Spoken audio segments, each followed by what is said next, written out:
Hello students, welcome to Shri Guru bio classes. ఈ వీడియోలో మనం 10th class biology life process చాప్టర్లో మరొక important topic respiration in human beings, మానవులలో శ్వాసక్రియ అన్న అంశాన్ని గురించి వివరంగా తెలుసుకునే ప్రయత్నం చేద్దాం. Now let us come to the topic respiration in human beings. Human బీయింగ్స్లో రెస్పిరేషన్ ప్రాసెస్ ఎలా జరుగుతుంది? In human beings, air is taken into the body through the nostrils.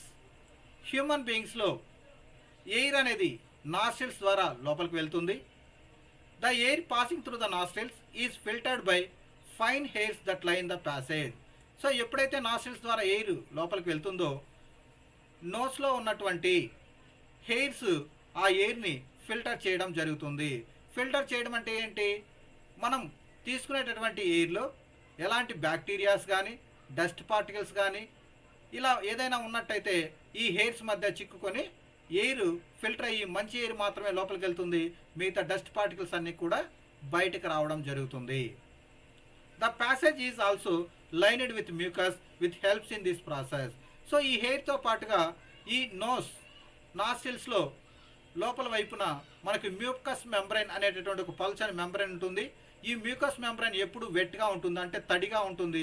ఏదైనా డస్ట్ పార్టికల్స్ అవన్నీ కూడా ఎయిర్లో వచ్చినట్టయితే ఆ మ్యూకస్ మెంబ్రైన్కి అతుక్కొని అక్కడే స్టక్ అయిపోతాయి. ఫ్రెష్ ఎయిర్ మాత్రమే లోపలికి వెళ్తుంది. From here the air pass through the throat and in to the lungs. So ఇక్కడ ఏదైతే నాసిల్స్ ద్వారా ఎయిర్ ఎంటర్ అయిందో ఆ ఎయిర్ నాసల్ క్యావిటీ ద్వారా థ్రోట్ ద్వారా లంగ్స్కి చేరడం గమనిస్తాము. Rings of cartilage are present in the throat. ఈ థ్రోట్ రీజియన్లో కార్టిలేజ్ అనేటటువంటి మెత్తటి బోన్తో తయారైనటువంటి రింగ్స్ ఉంటాయి. This ensure that the air passage does not collapse. So ఎప్పుడైతే ఎయిర్ ఈ థ్రోట్ ద్వారా లంగ్స్కి వెళ్తుందో ఆ సమయంలో మన రెస్పిరేటరీ ట్రాక్ట్ క్లోజ్ అయిపోకుండా ఈ సి షేప్డ్ కార్టిలేజెస్ అనేవి ప్రొటెక్ట్ చేస్తూ ఉంటాయి. ఇక్కడ మనం హ్యూమన్ రెస్పిరేటరీ సిస్టమ్ ఒకసారి పరిశీలించినట్టయితే this is mouth, this is nose. So ఇలా చూడండి, నాస్ట్రిల్స్ ద్వారా ఎయిర్ అనేది ఎంటర్ అవుతుంది. సో ఈ నాసల్ ప్యాసేజ్లో ఇక్కడ మనకి హెయిర్స్ మ్యూకస్ మెంబ్రైన్ ఉంటుంది, డస్ట్ పార్టికల్స్ అన్నీ ఉంటే ఫిల్టర్ అవుతాయి. సో ఇలా ఎయిర్ థ్రోట్ ద్వారా ఇలా మనకు లంగ్స్లోకి రావడం జరుగుతుంది.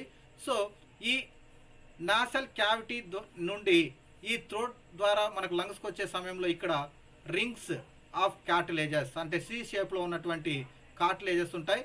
ఈ కార్టిలేజెస్ ఈ రెస్పిరేటరీ ట్రాక్ట్ని కొలాప్స్ కాకుండా అంటే మూసుకుపోకుండా మనకు ప్రొటెక్ట్ చేయడం జరుగుతుంది. Within the lungs the passage divides into smaller and smaller tubes which finally terminate in balloon like structures which are called alveoli. So ఇక్కడ మనం ఒకసారి పరిశీలించినట్టయితే ఎయిర్ ఇలా లోపలికి వచ్చిన తర్వాత ఈ లంగ్స్ లోపల ఇవి చూడండి, ఈ ప్యాసేజ్ అంతా కూడా ఫైనల్గా ఇలా మనకు చిన్న చిన్న బాల్స్ లాంటి స్ట్రక్చర్స్గా ఫామ్ అయినాయి.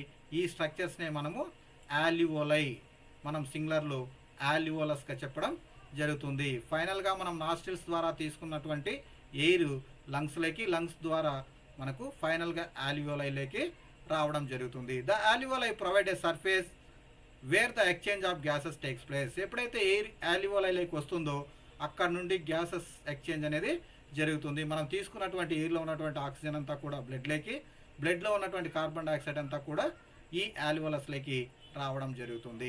The walls of the alveoli contain an extensive network of blood vessels as we have seen in earlier years.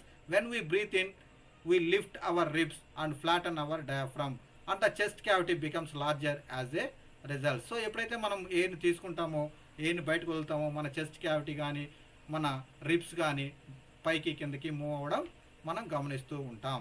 Because of this air is sucked in to the lungs and fils the expanded alveoli. So ఎప్పుడైతే మనము air తీసుకుంటామో అప్పుడేమవుతుంది, lungs ఎయిర్తో fill అవుతాయి, అప్పుడు alveolus అనేవి expand అవుతాయి. The blood brings carbon dioxide from the rest of the body for release in to the alveoli and oxygen in the alveolar air is taken up by the blood in alveolar blood vessels to be transported to all the cells in the body. So ఇలా మనకు ఆల్వియోలస్లోకి air వెళ్ళిన తర్వాత ఇక్కడ నుండి blood వెజల్స్లో ఉన్నటువంటి carbon dioxide ఆల్వియోలస్లోకి gases exchange అనేది జరుగుతుంది. ఎప్పుడైతే ఈ గ్యాసెస్ ఎక్స్చేంజ్ జరుగుతుందో ఈ ఆక్సిజన్ అంతా బ్లడ్లోకి వెళ్తుంది. బ్లడ్ ద్వారా అన్ని బాడీ పార్ట్స్కి సప్లై అవుతుంది. During the breathing cycle when air is taken in and let out the lungs always contain A residual volume of air so that there is sufficient time for oxygen to be absorbed and for the carbon dioxide to be released. So మనము air తీసుకున్నప్పుడు మళ్ళీ air బయటకు వదిలినప్పుడు కొద్దిగా oxygen కానీ carbon dioxide కానీ మన లంగ్స్లో store అయి ఉంటుంది. సో ఆ స్టోర్ అవ్వడం వల్ల మనకి ఏమవుతుంది, అబ్జార్ప్షన్ ప్రాసెస్ అనేది బాగా ప్రాపర్గా జరుగుతుంది. When the body size of animals is large the diffusion pressure alone cannot take care of oxygen delivery to all the parts of the body.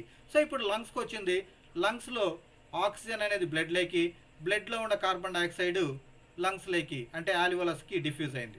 So ఈ డిఫ్యూజన్ ప్రాసెస్ ద్వారా లార్జ్ అనిమల్స్లో ఆక్సిజన్ అన్ని సెల్స్కి supply అవ్వాలంటే it's takes so much of time. So ఈ diffusion process ద్వారా అన్ని సెల్స్కి supply అవ్వాలంటే చాలా time పడుతుంది. సో దీన్ని నివారించడానికి instead respiratory pigments take up oxygen from the air in the lungs and carry it to the tissues which are deficient in oxygen before releasing it.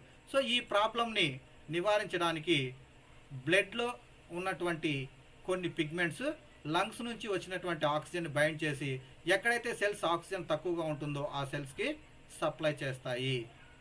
In human beings the respiratory pigment is haemoglobin which has a very high affinity for oxygen. So human బీయింగ్స్లో అలాంటి పిగ్మెంటే ఒకటి ఉంటుంది, ఆ పిగ్మెంట్నే మనము haemoglobin అంటాము. So ఈ haemoglobin ఏం చేస్తుంది, ఆల్వియోలస్లో ఉన్నటువంటి ఆక్సిజన్ అంతా బ్లడ్లోకి డిఫ్యూజ్ అయిన తర్వాత ఈ ఆక్సిజన్ బైండ్ చేసుకొని ఎక్కడైతే ఆక్సిజన్ డెఫిషియెంట్ అంటే ఆక్సిజన్ తక్కువగా ఉంటుందో ఆ టిష్యూస్కి ఆక్సిజన్ సరఫరా చేస్తుంది. త్రూ బ్లడ్ ద్వారా ఆక్సిజన్ సప్లై చేస్తుంది. This pigment is present in the red blood corpuscles. ఇది ఎక్కడ ఉంటుంది, రెడ్ బ్లడ్ సెల్స్లో ఉంటుంది. Carbon dioxide is more soluble in water than oxygen is and hence it is mostly transport in dissolved form in our body. So ఇలా oxygen అనేది haemoglobin కతుక్కొని haemoglobin ద్వారా blood ద్వారా మనకు టిష్యూస్ ఎక్కడైతే ఆక్సిజన్ అవసరం అవుతుందో ఆ టిష్యూస్లోకి వెళ్తుంది. అదేవిధంగా కార్బన్ డైఆక్సైడ్ కొద్దిగా వాటర్లో డిజాల్వ్ ఎక్కువ అవుతుంది కాబట్టి హిమోగ్లోబిన్ ద్వారా కొద్దిగా కార్బన్ డైఆక్సైడ్, తర్వాత బైకార్బోనేట్స్ రూపంలో కొద్దిగా కార్బన్ డైఆక్సైడ్ సెల్స్ నుంచి బయటికి రిమూవ్ అవ్వడం జరుగుతుంది. ఇలా మనకు ఆల్వియోలస్ నుంచి డిఫ్యూజ్ అయినటువంటి ఆక్సిజన్ బ్లడ్లో ఉన్నటువంటి హిమోగ్లోబిన్కి అటాచ్ అయ్యి ఈ బ్లడ్ ద్వారా అన్ని బాడీ పార్ట్స్కి సప్లై అవుతుంది. ఎక్కడైతే సెల్స్ ఆక్సిజన్ డెఫిషియెంట్గా ఉంటాయో అక్కడికి బ్లడ్ ద్వారా ఈ ఆక్సిజన్ అనేది సప్లై చేయడం జరుగుతుంది. ఎక్కడైతే కార్బన్ డైఆక్సైడ్ ఎక్కువగా ఉంటుందో ఆ సెల్స్ నుంచి మళ్ళా కొద్దిగా కార్బన్ డైఆక్సైడ్ని హిమోగ్లోబిన్స్ తీసుకొచ్చి మళ్ళా ఆల్వియోలస్ దగ్గర రిలీజ్ చేయడం జరుగుతుంది. ఇలా మనకి ఆల్వియోలస్ నుంచి మళ్ళా రిటర్న్లో కార్బన్ డైఆక్సైడ్ అనేది బయటికి రావడం జరుగుతుంది. సో ఇలా మనకు ఎయిర్ అంతా కూడా ఇలా నాస్ట్రిల్స్ ద్వారా, నాసల్ క్యావిటీ ద్వారా, థ్రోట్ ద్వారా లంగ్స్కి వస్తుంది. ఈ లంగ్స్లో ఫైనల్గా ఈ ఆల్వియోలస్ చేరుతుంది. ఇక్కడ డిఫ్యూజ్ అయ్యి బ్లడ్లోకి వెళ్తుంది. అక్కడ ఉన్నటువంటి కార్బన్ డైఆక్సైడ్ తీసుకొని మళ్ళీ ఇలా మనకు ఇలా రిటర్న్లో మళ్ళీ నాస్ట్రిల్స్ ద్వారా కార్బన్ డైఆక్సైడ్ని బయటికి పంపుతుంది. సో ఇది స్టూడెంట్స్ రెస్పిరేషన్ ఇన్ హ్యూమన్ బీయింగ్స్లో రెస్పిరేషన్ ప్రాసెస్ ఎలా జరుగుతుంది. ఇదే స్టూడెంట్స్ ఈరోజు టాపిక్. ఇందులో ఏదైనా సందేహాలు ఉన్నట్టయితే మీరు కామెంట్ సెక్షన్లో కామెంట్ చేయొచ్చు, లేదా శ్రీగురు బయోక్లాసెస్@gmail.comకు మెయిల్ కూడా చేయొచ్చు. Thank you for watching.